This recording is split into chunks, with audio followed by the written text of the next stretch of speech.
Hello, my fellow Americans. My name is Joshua Andronic, and many of us remember the events that had taken place just 1 year ago. The war to end all wars had finally ended, but many deaths were caused because of it. Some of you may not know what was happening during these times, so I'll be taking you through the events of the bloodbath called a war. Through this battle, many deaths were caused by the multiple advancements in technology made during these times, such as the first tank, developed by the British called the British Mark I. Though considered unsuccessful at first, after remakes, it became a deadly tool of war.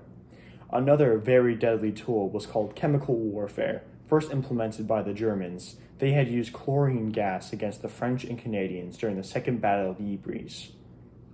The use of chemical warfare was deadly to the soldiers in the trenches during these times.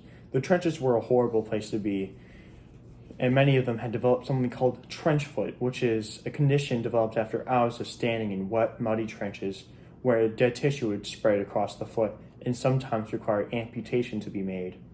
A horrible thing to contract.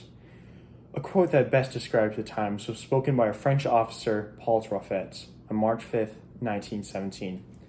The special shells the men call shells on wheels are whizzing by continuously. They explode silently and have no smell, but they can be deadly. They killed several men yesterday. One of mine refused to put his mask on because he couldn't smell anything. All of a sudden, he was dizzy, foaming at the mouth, and his skin went black, and he went rigid and died. While many soldiers were on the front lines, life on the home front was looking better from some areas. Due to the many men who were sent to war, many women had to fill in jobs traditionally worked by men, such as factories, agriculture, and other industries. This had expanded the women's workforce by a lot, and the acceptance of women in the workplace. Sacrifices were made as well, such as when the government had encouraged rationing food by meatless Mondays and wheatless Wednesdays to save more food for the soldiers in need at war. During this war, there were two battles that stood out the most: the Battle of Verdun and the Battle of Somme. The Battle of Verdun was the longest battle that took place between February 21st of 1916 and December 18th of 1960, with the Germans facing the French foes. With around 750,000 casualties and a near total of 300,000 deaths, it was a very, very large bloodbath. The French had won in the battle in the end. The Battle of Somme, whatsoever, was another major battle that took place between July 1st of 1916 and November 18th of 1916, between the Allied forces of the French and British against the Germans, with around 1 million casualties between both sides, making it one of the deadliest battles in history.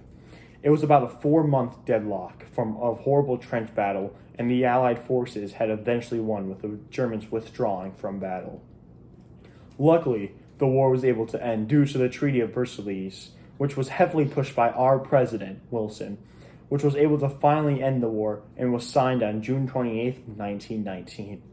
By the Germans and most countries within this battle. If signed by a country, they would be included in the League of Nations. Though our President Wilson heavily pushed this treaty to end the war, we never signed this treaty, even to this day, due to our disagreements with the League of Nations. As we look back today, it was certainly a historic event that would stay throughout all of history. With many citizens losing loved ones, we must look forward and continue moving forward. As for your host, I, Joshua Andronic, am closing out. Have a good night, America.